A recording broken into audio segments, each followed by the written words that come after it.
आज जो कह रहे हैं हमारी आस्था के साथ खिलवाड़ हो रहा है, ये वही लोग हैं जिन्होंने अपने समय में हनुमानगढ़ी में नमाज पढ़वाई थी। याद करो ना, इन्होंने तो हमारी पवित्र हनुमानगढ़ी में वहां नमाज भी पढ़वाने का काम किया था। एक तरफ जहां राम मंदिर के चढ़ावा चोरों की आड़ में समूचे सनातन को बदनाम करने की कोशिश की जा रही है। मर्यादा का पहला नाम प्रभु श्री राम और दूसरा नाम संविधान। आस्था, मर्यादा और श्रद्धा से खिलवाड़ की है। दूसरी तरफ सीएम योगी भी खतरनाक मूड में है। एसआईटी की जांच में ताबड़तोड़ खुलासे हो रहे हैं। लुटेरों की काली करतूतों का पर्दाफाश हो रहा है। इसी बीच सीएम योगी अयोध्या पहुंचे और विरोधियों को दे दिया नया चैलेंज। क्या जामा मस्जिद में कभी कोई हनुमान चालीसा का पाठ करवा पाएगा? क्या समाजवादी पार्टी और कांग्रेस करवा पाएगी? अगर नहीं करा पाएगी तो ये पाप क्यों करवाया गया था? अयोध्या में हनुमानगढ़ी की सीढ़ियों पर नमाज पढ़वाने का पाप क्यों करवाया गया था?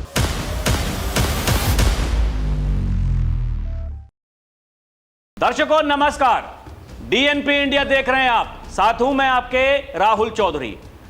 जब से राम मंदिर में चढ़ावा चोरी का मामला सामने आया है, इस देश के करोड़ों सनातनियों का, राम भक्तों का ध्यान केवल इस बात पर रहता है कि आखिर उत्तर प्रदेश के सीएम योगी आदित्यनाथ विरोधियों के बारे में क्या बोलने वाले हैं। राम मंदिर चढ़ावा चोरी विवाद के बीच शुक्रवार को दूसरी बार अयोध्या पहुंचे यूपी के सीएम योगी आदित्यनाथ ने विपक्ष को फिर से आड़े हाथों लिया है। अयोध्या के बीकापुर विधानसभा क्षेत्र में कई विकास परियोजनाओं का शिलान्यास और लोकार्पण करने के बाद आयोजित जनसभा को संबोधित करते हुए सीएम योगी ने कहा कि आज जो लोग आस्था की बात करते हैं, उन्होंने अयोध्या में हमारे पवित्र हनुमानगढ़ी में नमाज पढ़वाने का काम किया था। आप सोचिए, क्या कोई जामा मस्जिद में कभी हनुमान चालीसा का पाठ करवा पाएगा? क्या सरकारें करवा पाएंगी? क्या कांग्रेस और समाजवादी पार्टी करवा पाएगी? अगर नहीं करवा पाएगी तो अयोध्या में हनुमानगढ़ी की सीढ़ियों पर यह पाप क्यों करवाया गया था?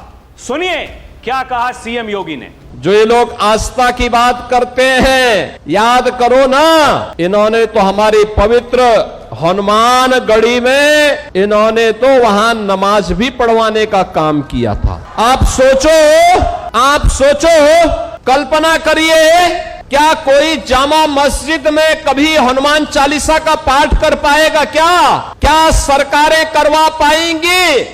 क्या समाजवादी पार्टी और कांग्रेस करवा पाएगी? अगर नहीं करा पाएगी तो ये पाप क्यों करवाया गया था? अयोध्या में हनुमानगढ़ी की सीढ़ियों पर नमाज पढ़वाने का पाप क्यों करवाया गया था? दर्शकों, सीएम योगी यही नहीं थमते हैं। उन्होंने कहा कि मंशा साफ हो तो काम अपने आप हो जाते हैं, नीति स्पष्ट हो तो हर कोई आपको सहयोग करता है। आज वो अयोध्या में दिखाई देता है। प्रभु श्री राम की कृपा और पवन सुत हनुमान जी का भी असीम आशीर्वाद जब प्राप्त होता है तो अयोध्या के सारे काम अपने आप बढ़ते हुए दिखाई देते हैं।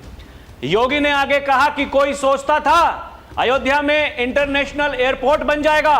ये समाजवादी पार्टी के लोग विरोध करते थे, एयरपोर्ट के नाम पर लोगों को गुमराह करते थे। आज महर्षि वाल्मीकि के नाम पर अयोध्या इंटरनेशनल एयरपोर्ट देश के सभी प्रमुख शहरों के साथ जुड़ चुका है। सीएम योगी ने आगे कहा कि अयोध्या ने वो करके दिखाया है जो 500 सालों में कोई नहीं कर पाया और नहीं हो पाया था। पीढ़ियां दर पीढ़ियां गईं, संतों, राजाओं, समाज के प्रत्येक तबके ने राम जन्मभूमि मुक्ति के लिए आंदोलन किया, संघर्ष किया, लेकिन जो कहते थे कि अयोध्या में परिंदा भी पर नहीं मार पाएगा, आज वो कह रहे हैं कि हमारी आस्था के साथ में खिलवाड़ हो रहा है। क्योंकि आज वो देख रहे हैं कि अयोध्या में लाखों श्रद्धालु दर्शन करने के लिए आ रहे हैं, इसलिए वो बेचैन हैं।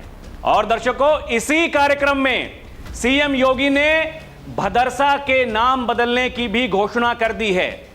सीएम योगी ने कहा कि अब भदरसा को भगवान राम के छोटे भाई भरत के सम्मान में भरतपुर भरतखंड के नाम से जाना जाएगा। दर्शकों, बड़ा सवाल उन लोगों से है जो लगातार योगी आदित्यनाथ को कटघरे में खड़ा कर रहे हैं। हमने पहले भी आपको बताया और फिर इस बात को बताना जरूरी है, यह ट्रस्ट का निर्माण किया गया केंद्र सरकार के द्वारा सुप्रीम कोर्ट के निर्देश के बाद में।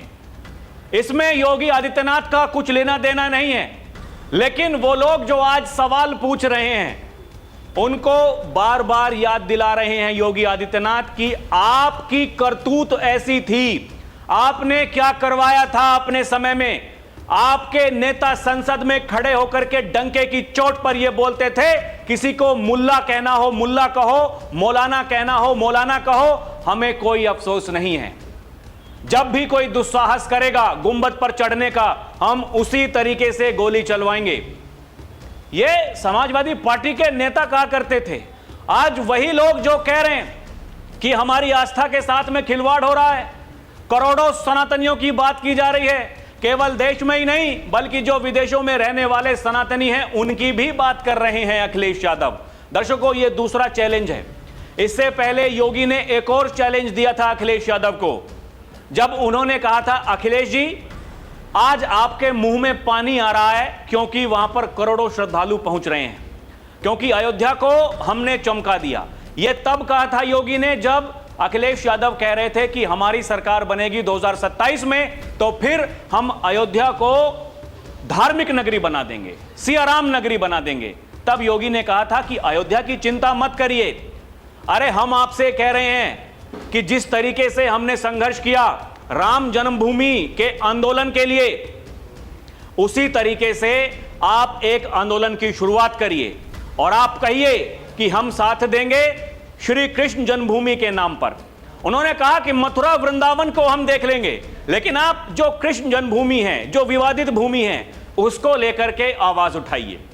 इससे पहले भी योगी आदित्यनाथ ने अखिलेश यादव को चैलेंज दिया था, जब पत्रकार वो योगी से सवाल कर रहे थे कि देखिए जो अखिलेश यादव हैं वो तो एक मंदिर बनवा रहे हैं, और अखिलेश यादव का कहना है कि उसके बाद में वो रामलला के दर्शन करने के लिए जाएंगे।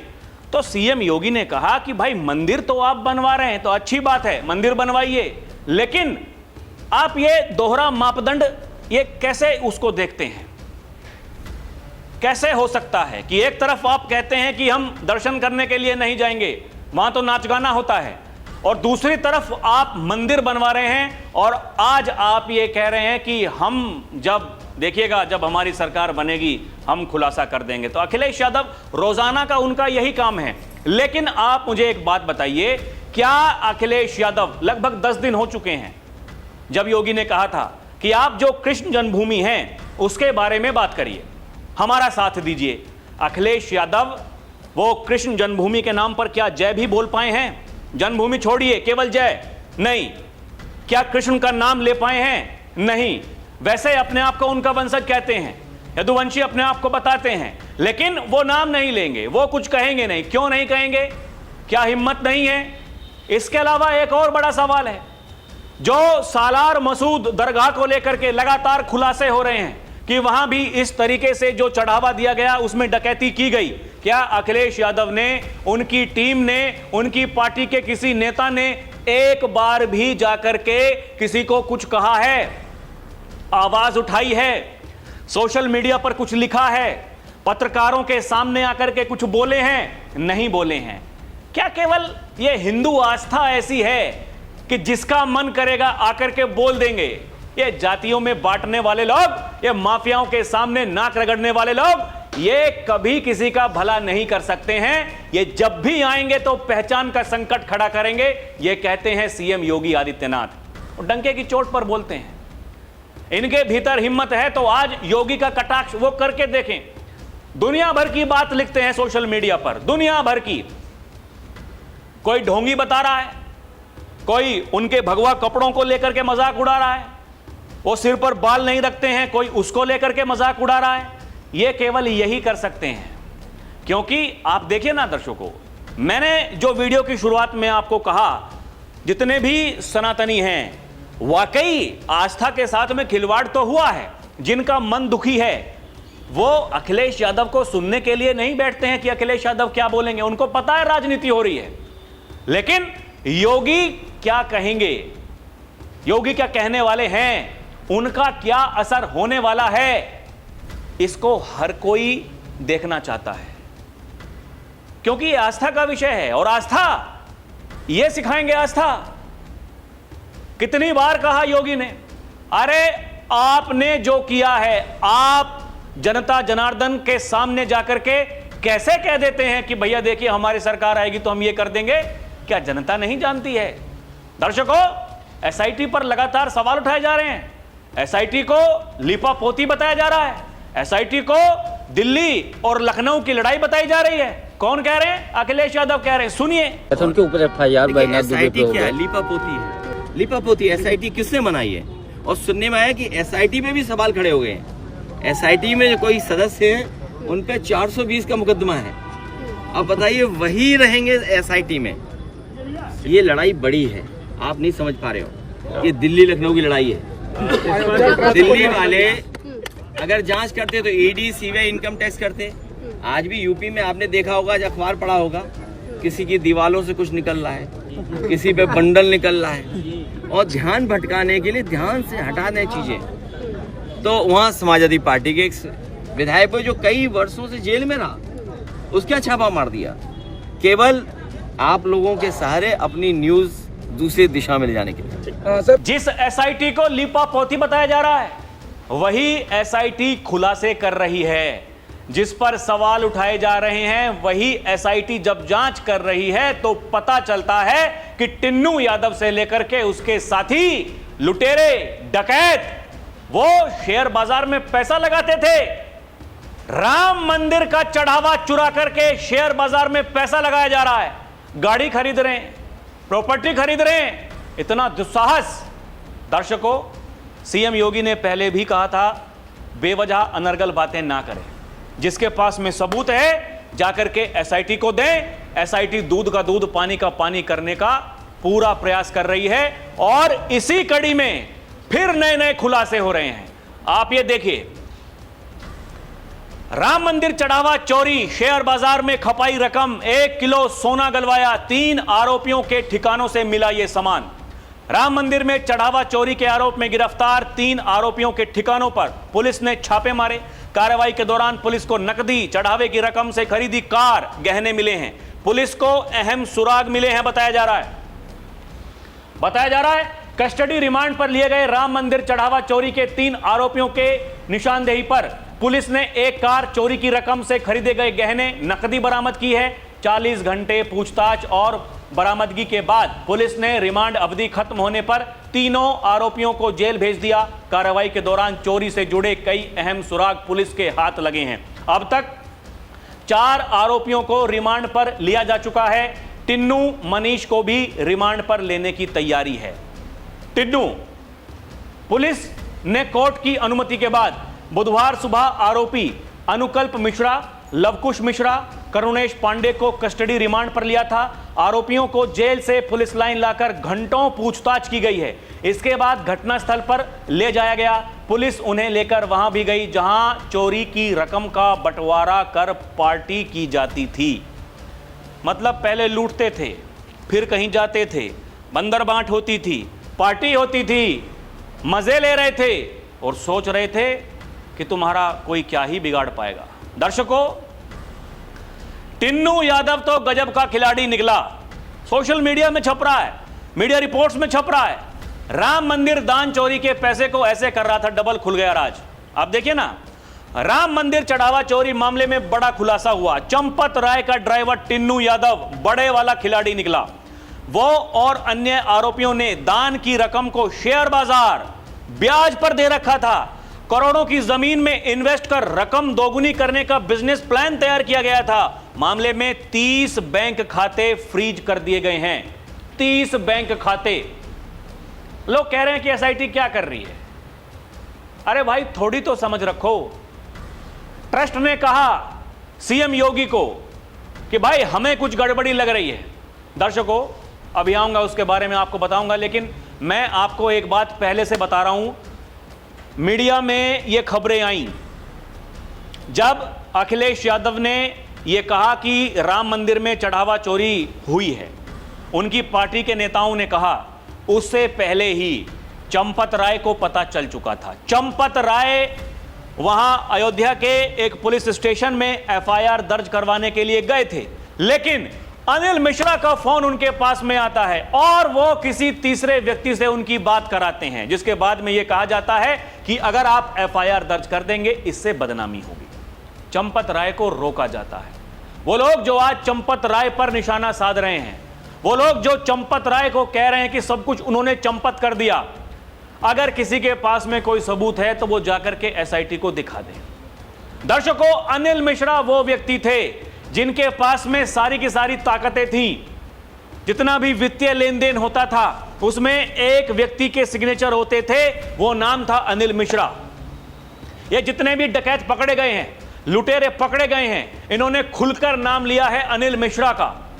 बताया जा रहा है कि अनिल मिश्रा, उनके ऊपर एफआईआर दर्ज हो सकती है, उनसे पूछताछ भी हो चुकी है, चंपत राय से भी पूछताछ हो चुकी है, लेकिन फिर वही कहा जाएगा जो सामने आ रहा है, जिसके पास में सबूत हैं कि भाई उसने गलत काम किया है, वो जाकर के एसआईटी को सौंपे, सोशल मीडिया पर आकर के दिखाए, भैया मैं गया था, मैंने जाकर के पुलिस वालों को ये कागजात दिए हैं, अब आपको आगे की कार्रवाई करनी होगी। दूध का दूध पानी का पानी होने में थोड़ी मदद हो जाएगी अगर किसी के पास हैं तो।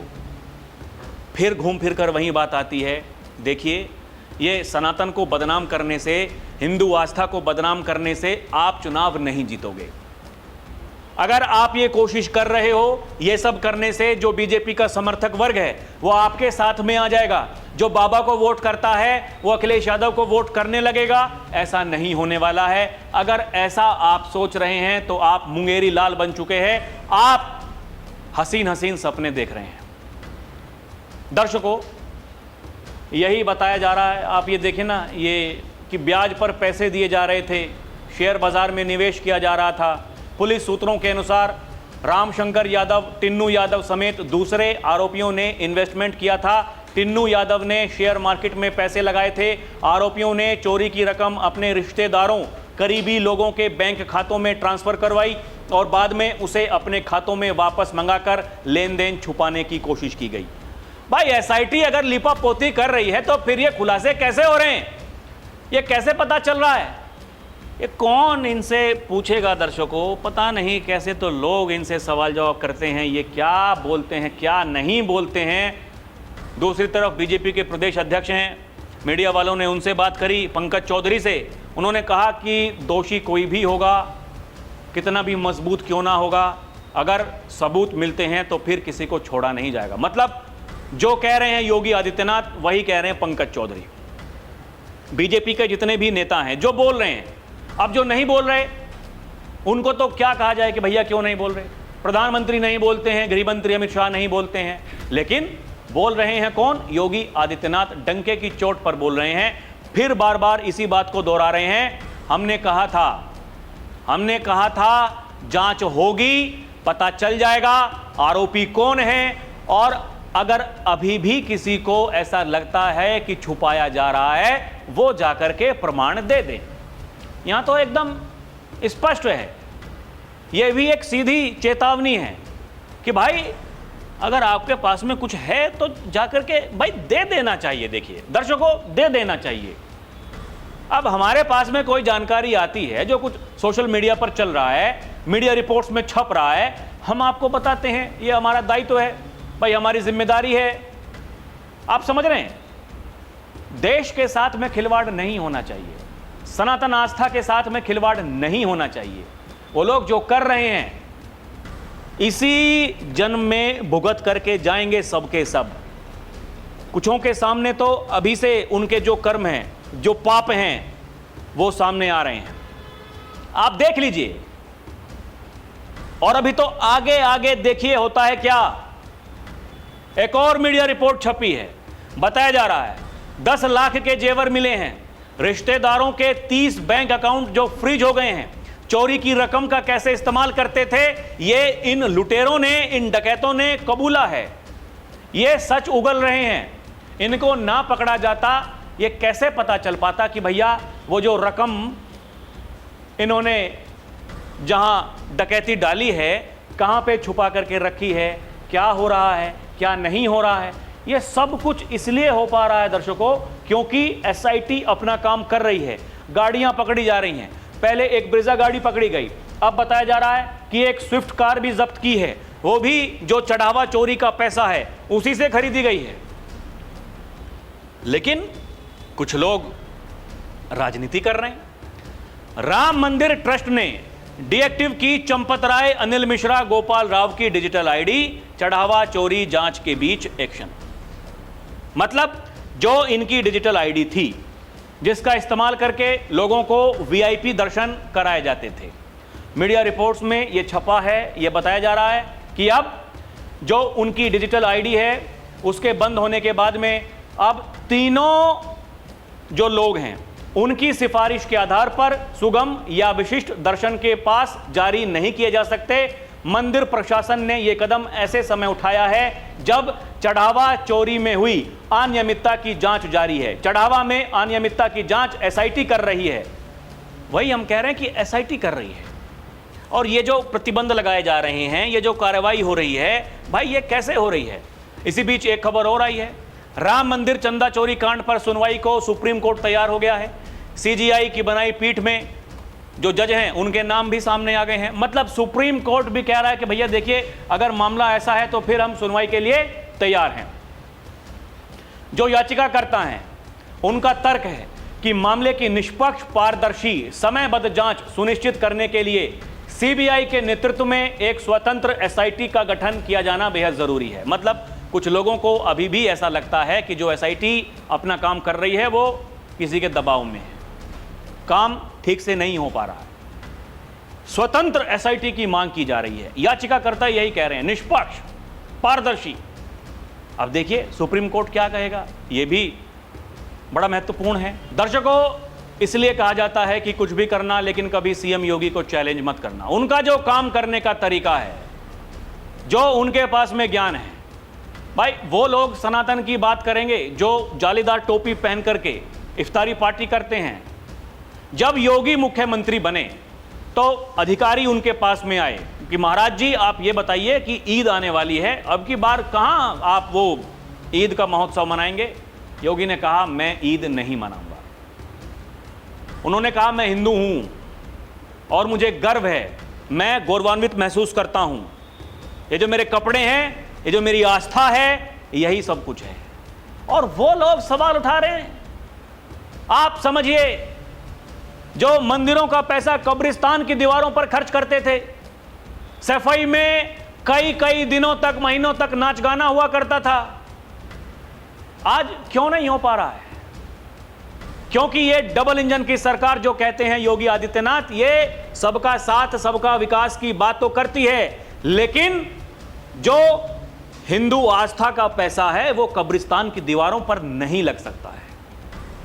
वो लोग जो हिंदू त्योहारों पर ग्रहण लगाते थे, जन्माष्टमी पर रोक लगाते थे, कावड़ यात्रा को प्रतिबंधित करते थे, दुर्गा पूजा को प्रतिबंधित करते थे, आज आस्था की याद आ रही है। लेकिन जब जब आस्था की बात करेंगे, योगी इनको बताएंगे कि आस्था क्या होती है। दर्शकों, आपको क्या लगता है हमें कमेंट करके बताएं। अभी के लिए इतना ही। देखते रहें डीएनपी इंडिया, हर खबर भरोसे के साथ। हमारी आपसे अपील है, आप हमारे चैनल को सब्सक्राइब भी करें। बहुत बहुत धन्यवाद। जय हिंद, जय भारत, नमस्कार।